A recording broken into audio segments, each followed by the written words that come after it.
چگونه مکتب را آگاه سازید که طفل شما غیر حاضر خواهد بود؟ اگر طفل شما قرار است از مکتب غیر حاضر باشد، می توانید در برنامه کمپاس یک یادداشت حاضری یا اتندنس نوت ثبت نمایید.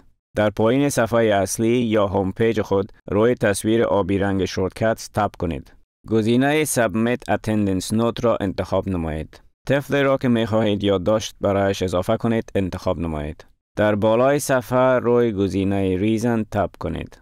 در این حالت گزینه medical/illness یا دلیل صحی یا مریضی انتخاب شده است. در قسمت زیر واژه‌های details/comments اینجا تاب کنید تا معلومات بیشتر بنویسید مانند درد معده. توجه داشته باشید اگر در این بخش چیزی ننویسید یا کمتر از 10 حرف تایپ کنید، برای نمونه فقط بنویسید زکام یا فلو، پیام خطا یا ایرر مسیج ظاهر می شود.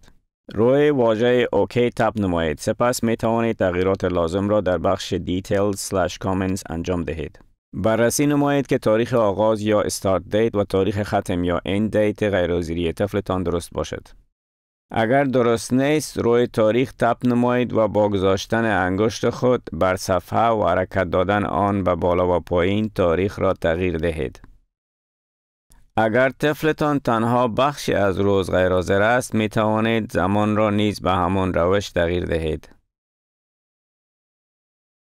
سپس برای بستن این بخش روی تاریخ و زمان بالای صفحه تاب نمایید.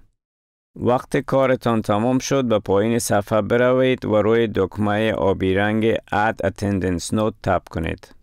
زمانی که یادداشت غیرحاضری را با موفقیت ثبت کردید، این تصویر در صفحه ظاهر خواهد شد.